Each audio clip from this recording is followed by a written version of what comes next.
네, 오늘 본문 말씀 마태복음 6장 22절로 24절 말씀입니다. 마태복음 6장 22절로 24절 말씀, 하나님의 말씀입니다. 제가 봉독하겠습니다.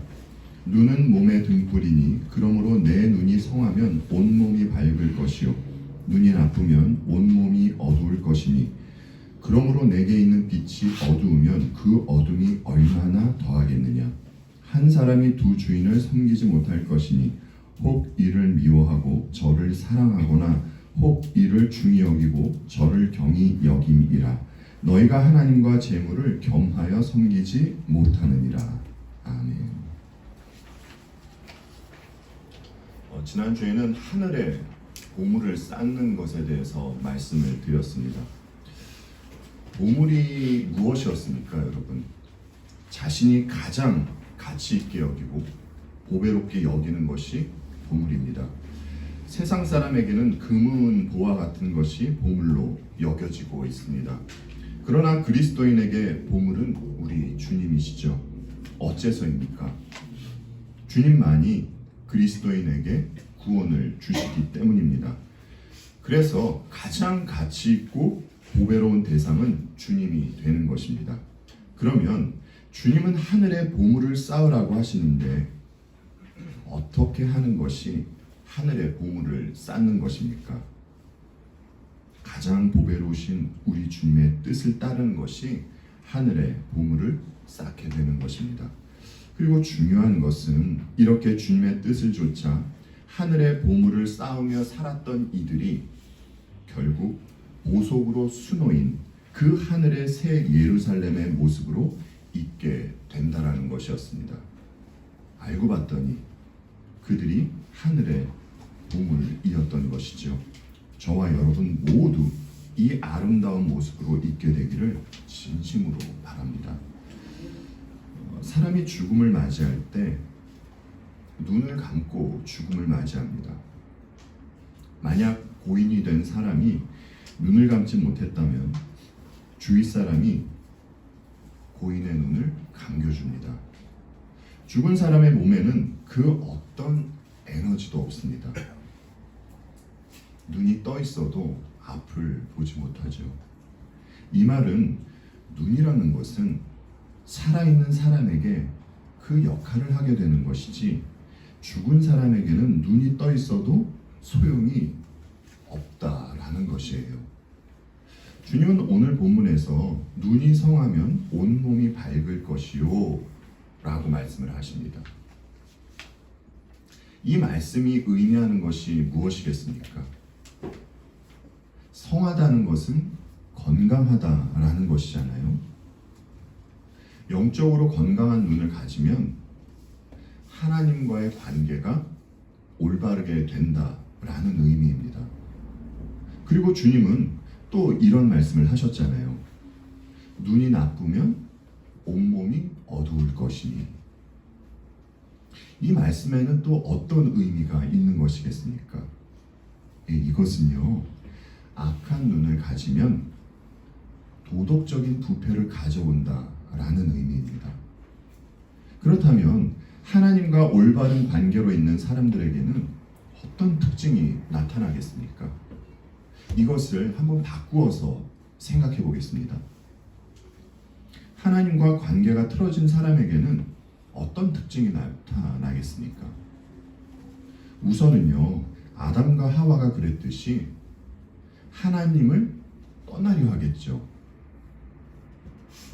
될 수 있는 한 하나님의 임재에서 멀리 하려고 할 것입니다. 관계가 틀어졌다는 것은 그 대상이 싫다라는 것입니다. 그리고 그 대상이 싫으면 그가 하는 무엇이 싫겠습니까? 네, 그가 하는 말도 싫겠죠. 이런 이유로 본다면 하나님께서 주신 율법과 계명이 좋을 리가 있겠습니까? 지키고 싶을까요? 그렇지 않겠죠.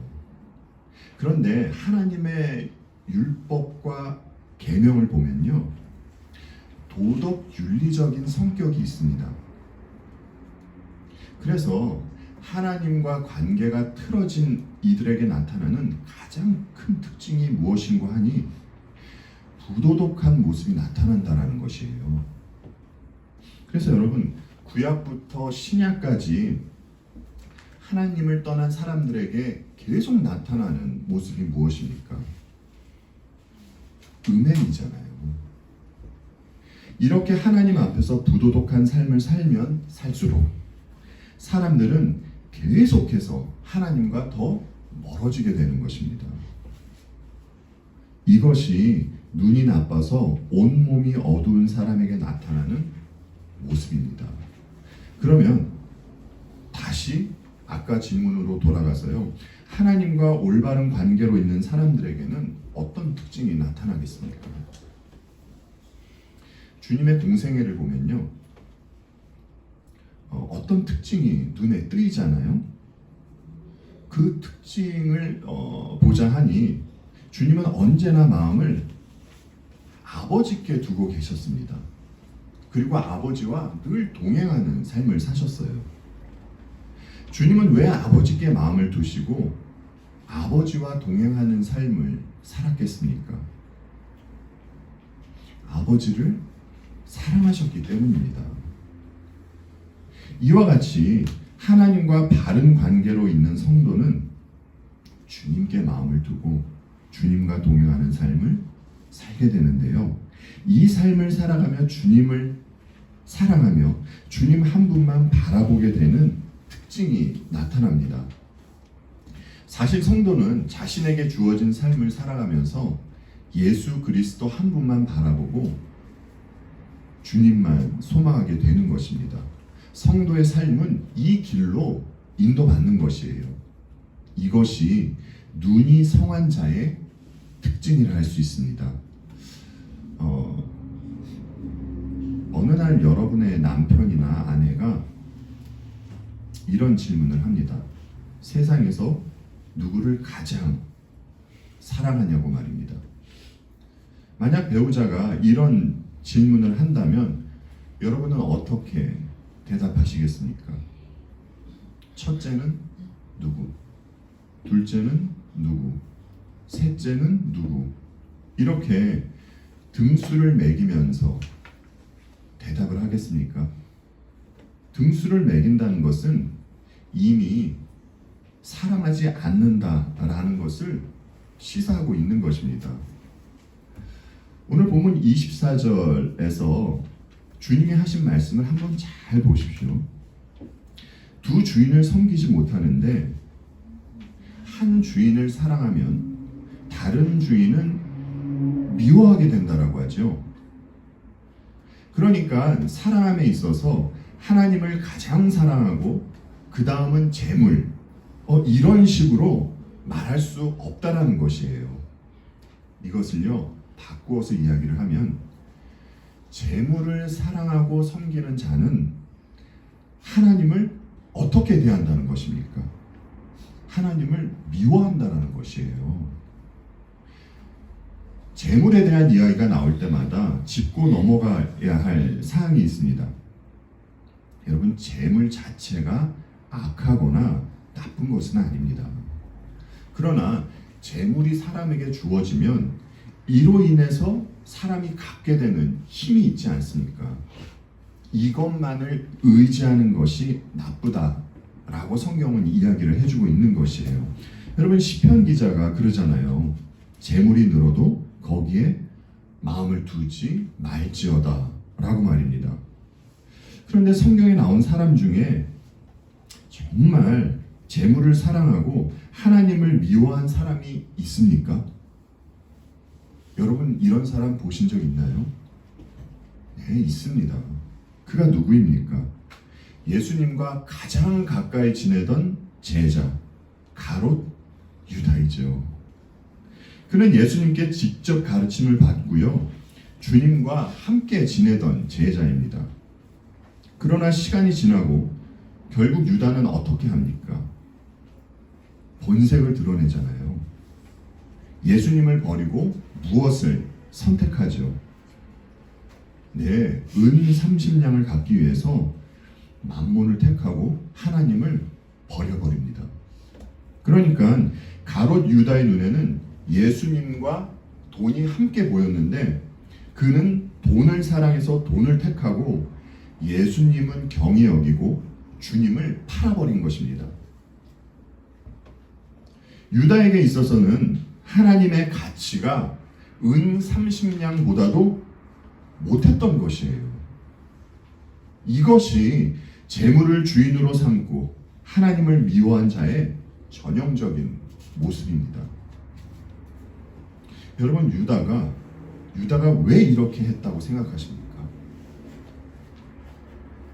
예수님께서 이 땅에 오셔서 전한 복음이 어떤 복음이었죠?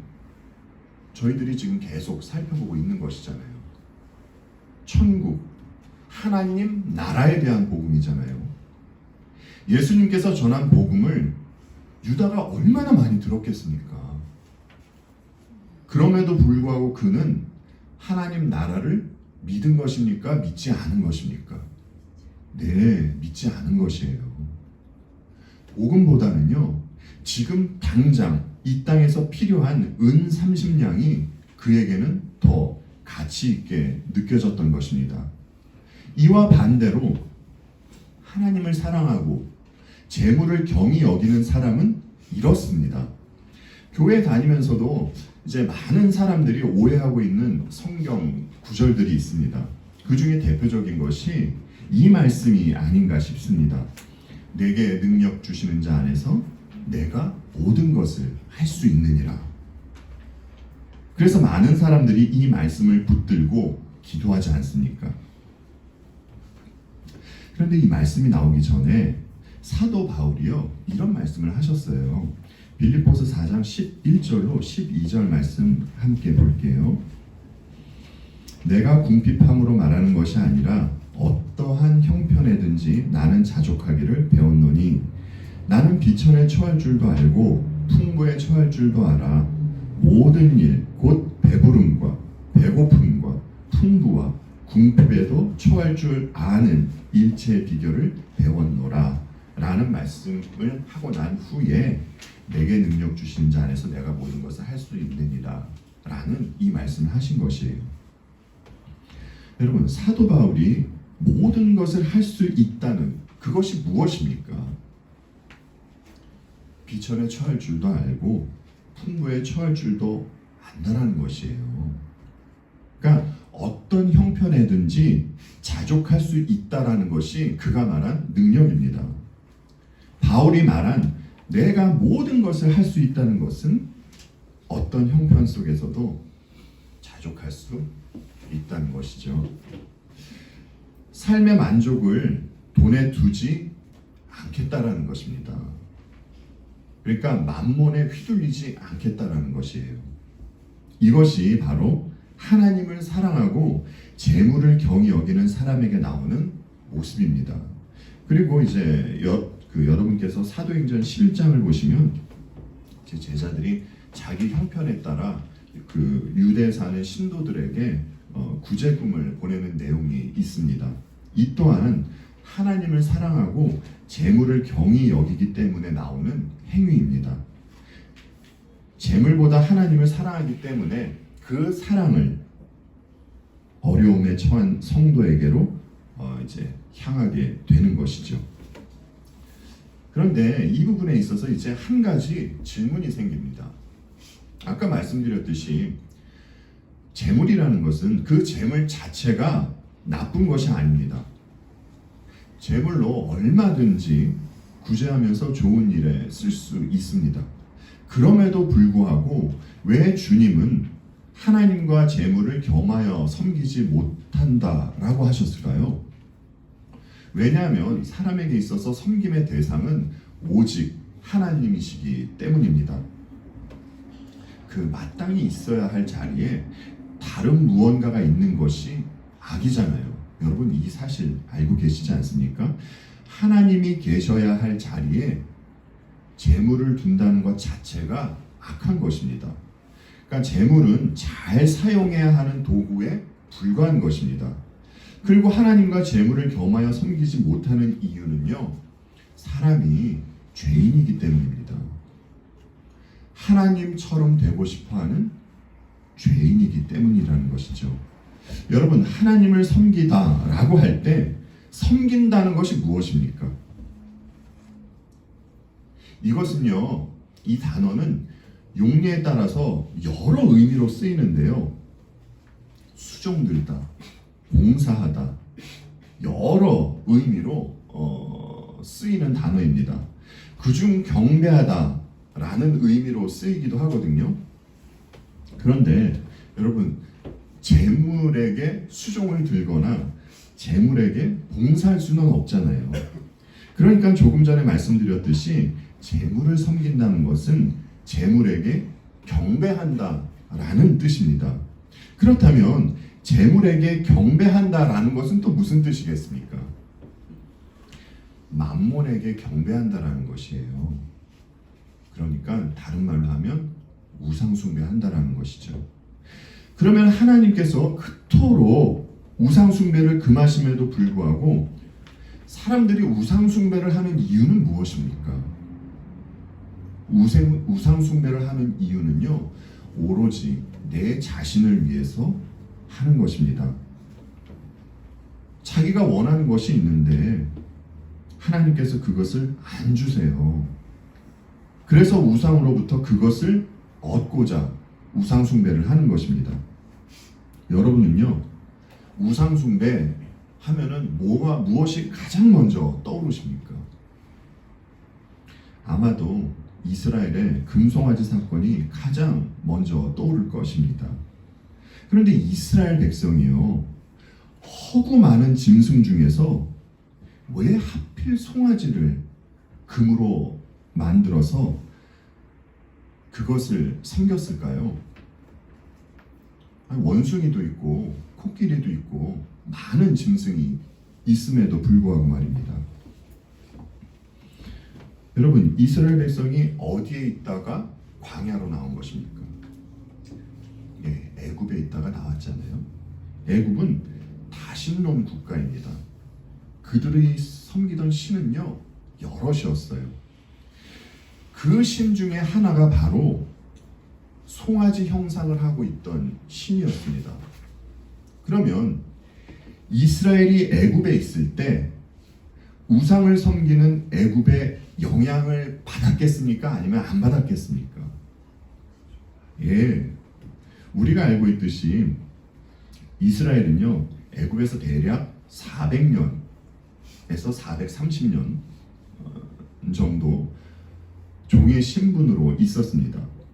그러니까 애굽 문화에 흠뻑 젖어 있을 수밖에 없었습니다. 따라서 이스라엘은 애굽에서 우상 숭배를 하던 것이 너무나 익숙해져 있는 것이에요. 그들은 애굽화 되어 있었던 것입니다. 그래서 이들은 애굽에 젖어 있던 죄성이 금송아지를 만드는 것으로 나타나게 된 것입니다. 그런데 문제는 아까 말씀드렸듯이 그들이 금송아지를 만든 목적이 오로지 자신들을 위해서였다라는 것입니다. 출애굽기 32장 7절로 9절 말씀을 보고 말씀을 계속 이어나갈게요. 출애굽기 32장 7절로 9절 말씀입니다. 여호와께서 모세에게 이르시되 너는 내려가라.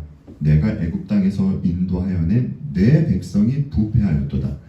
그들이 내가 그들에게 명령한 길을 속히 떠나 자기를 위하여 송아지를 부어 만들고 그것을 예배하며 그것에게 제물을 드리며 말하기를 이스라엘아 이는 너희를 애굽 땅에서 인도하여 낸 너희 신이라 하였도다.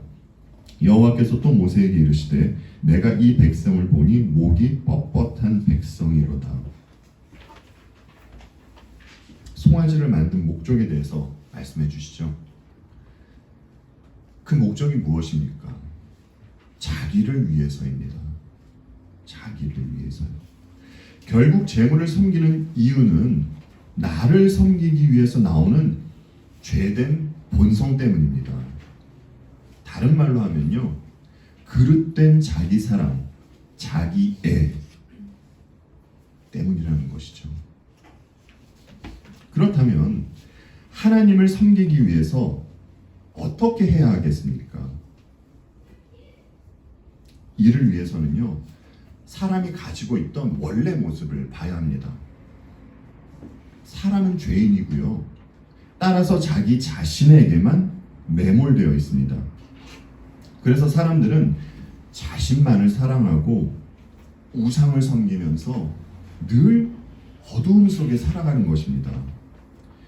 이렇게 살아가는 사람들 중에 하나님이 어떤 무리를 택하여 주시는 것이에요.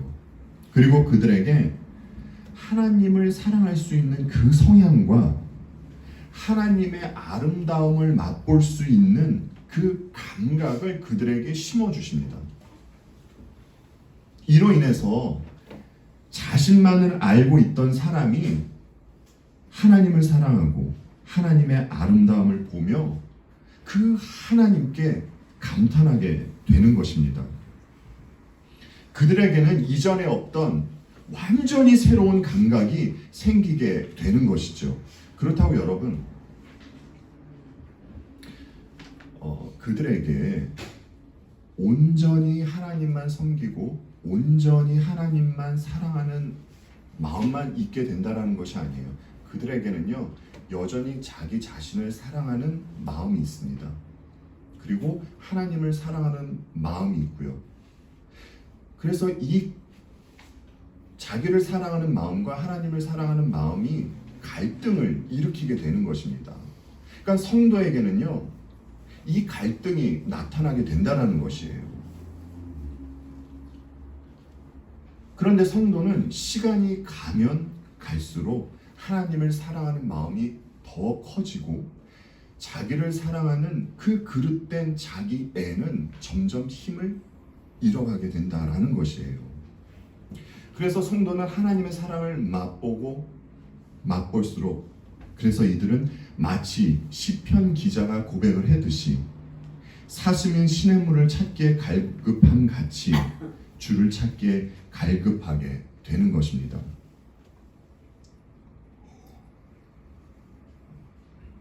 하나님을 알아가면 알아갈수록 하나님을 더욱더 사랑하고 한 분 하나님으로 만족하게 되는 것이죠.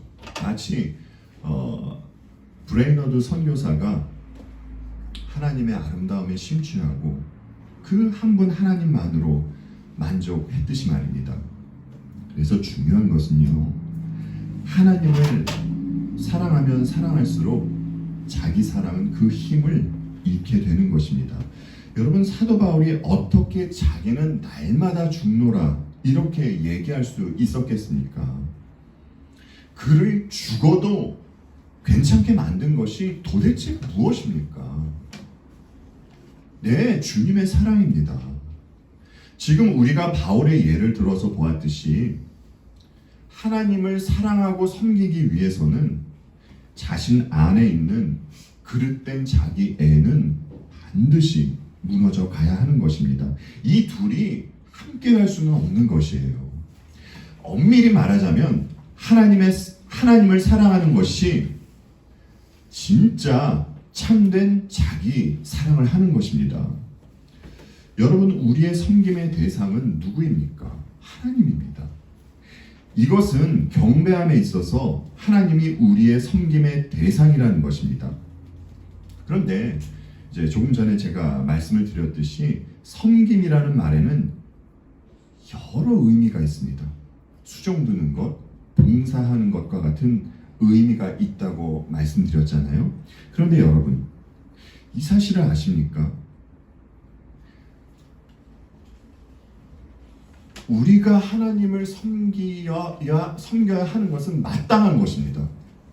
그런데 하나님께서 먼저 우리를 섬겨주셨어요.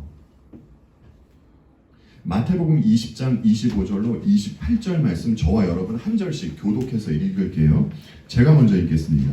예수께서 제자들을 불러다가 이르시되 이방인의 집권자들이 그들을 인의로 주관하고 그 고관들이 그들에게 권세를 부리는 줄을 너희가 알거니와 너희 중에는 그렇지 않아야 하나니 너희 중에 누구든지 크고자 하는 자는 너희를 섬기는 자가 되고 너희 중에 누구든지 으뜸이 되고자 하는 자는 너희의 종이 되어야 하리라. 인자가 온 것은 섬김을 받으려 함이 아니라 도리어 섬기려 하고 자기 목숨을 많은 사람의 대성물로 주려 함이니라. 아멘. 주님은 태초부터 성부 하나님과 함께 계셨던 성자 하나님이십니다. 만물은 예수 그리스도로 말미암아 지어지게 된 것입니다. 저와 여러분도요, 예수 그리스도로 말미암아 지어지게 된 것이에요. 이런 창조주이시자 만왕의 왕이신 주님이 이 땅에 오신 것입니다. 창조주가 피조물을 섬기러 온 것이에요.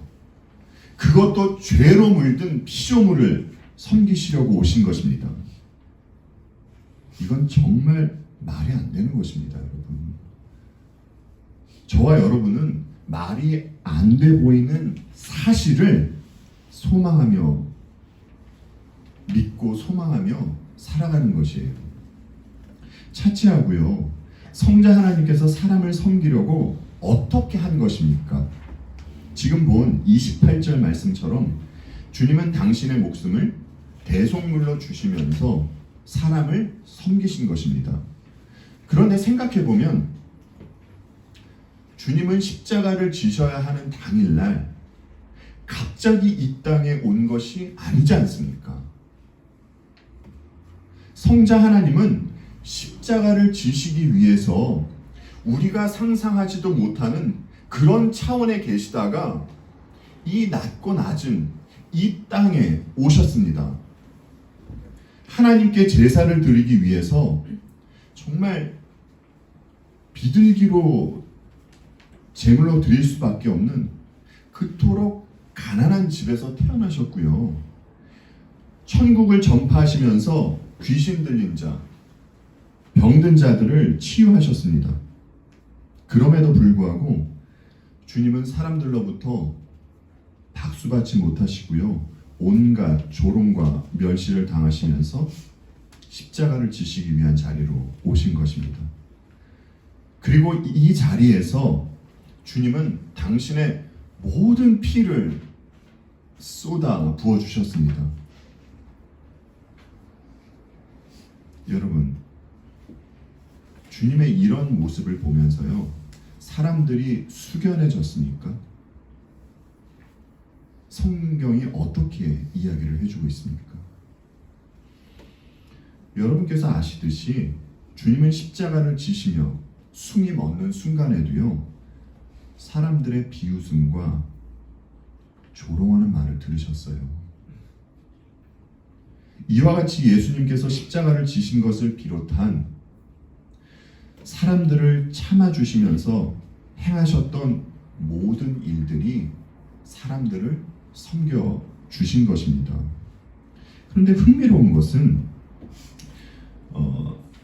주께서 십자가를 지시고 숨이 멎어가시는 광경을 보면서도 모든 사람이 어떤 모습을 보였습니까? 정말 그야말로 마귀와 같은 모습을 보이지 않았습니까? 주님을 멸시하고 조롱하고 욕하고. 하지만 그곳에 있는 무리들 가운데 어떤 한 사람은 주께서 달린 십자가를 보면서 이런 신앙 고백을 했습니다. 여러분들께서 너무나 잘 알고 계신 신앙 고백입니다. 이 사람은 진실로 하나님의 아들이었도다. 백부장이 이 신앙 고백을 했습니다. 여러분, 주님의 십자가를 지실 때 정말 얼마나 많은 군중이 있었겠습니까? 백부장을 제외한 나머지 사람들은 눈이 감겨 있었습니까?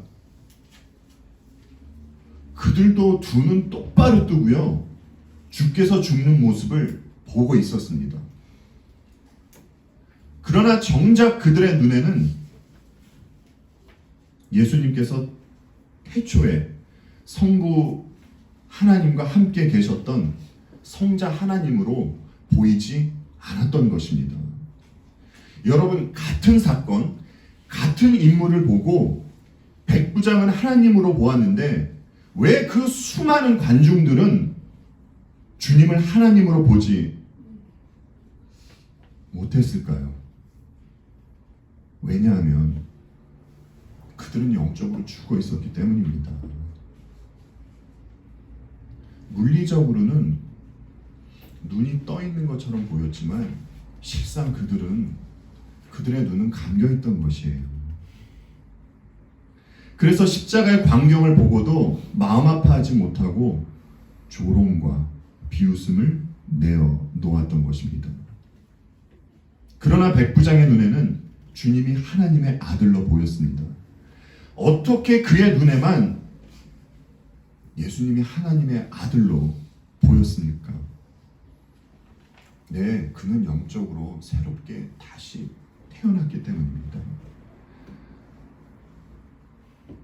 성도 여러분, 주님이 우리를 위해 섬겨주신 일이 믿겨져야 주님만 섬기며 살 수 있습니다. 주님이 우리를 위해 십자가를 지셨듯이 이 사실이 보이고 믿겨져야만 우리 또한 각자의 자리에서 자기 십자가를 질 수 있습니다. 어째서입니까? 그곳에서 죽기까지 나를 사랑해 주시는 주님의 사랑을 보기 때문입니다.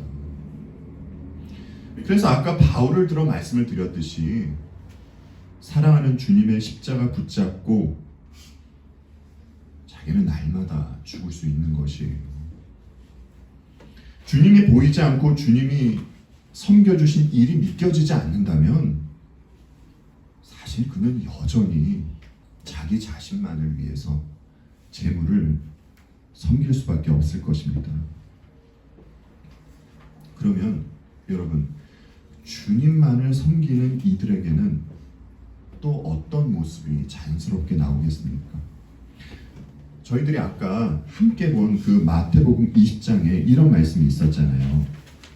너희 중에 누구든지 크고자 하는 자는 너희를 섬기는 자가 되고 너희 중에 누구든지 으뜸이 되고자 하는 자는 너희의 종이 되어야 하리라.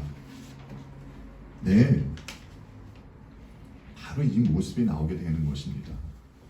그러니까 우리는 종 그러면 옛날에 있었던 그 노예의 모습을 떠올리면서 그래야만 되는 줄 알고 생각을 하는데 그것이 아닙니다, 여러분. 사람들은요, 본능적으로 높은 위치에 있거나 부유한 사람들은 잘 섬깁니다. 그런데 낮은 위치에 있거나 부유하지 못한 사람에게는 그닥 섬김의 모습이 나오지 않곤 합니다.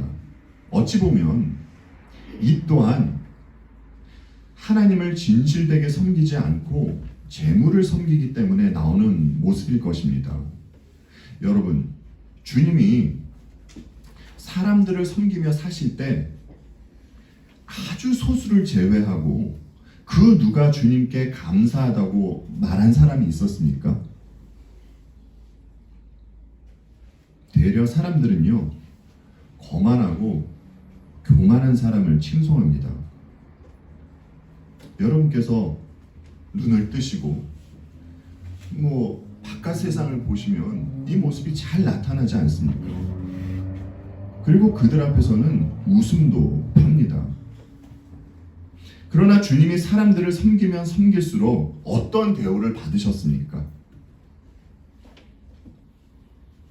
네, 주님은 사람들로부터 우스운 취급을 받았습니다.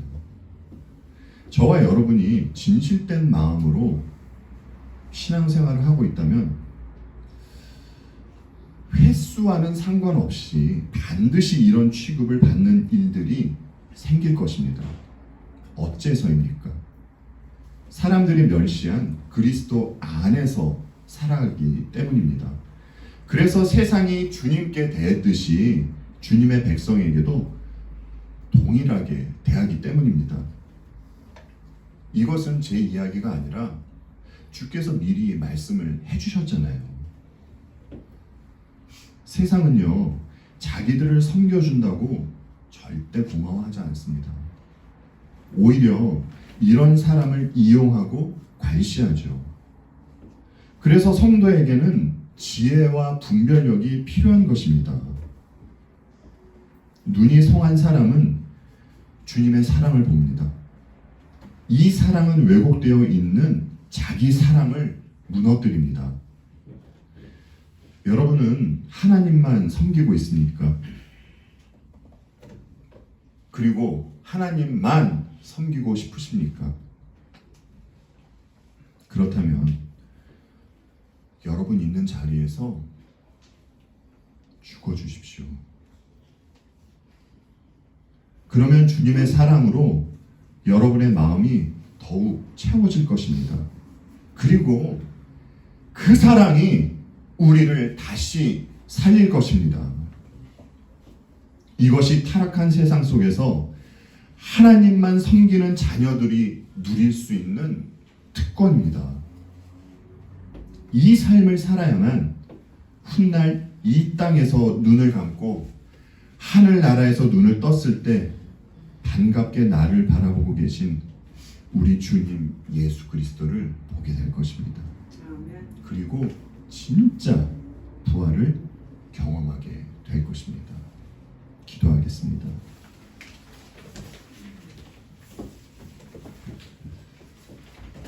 아버지 하나님, 은혜를 감사드립니다.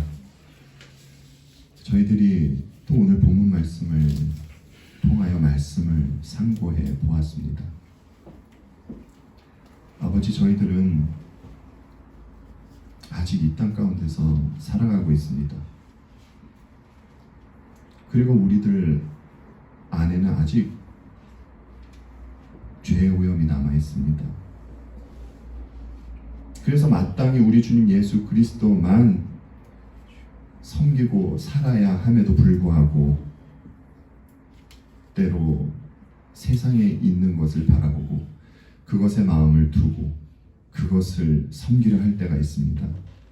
아버지, 그때마다 다시금 저희들의 눈을 우리 주님께로 향하게 하여 주시옵시고, 또 주님을 바라볼 때에 주께서 저희들에게 베풀어 주신 그 놀라운 사랑과 은혜를 경험할 수 있도록 도와주시옵소서.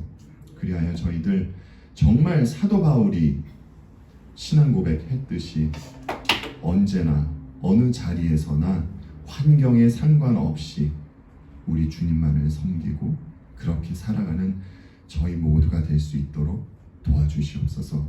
감사드리옵고 우리 주님 예수 그리스도 이름 받들어 기도하옵나이다. 아멘.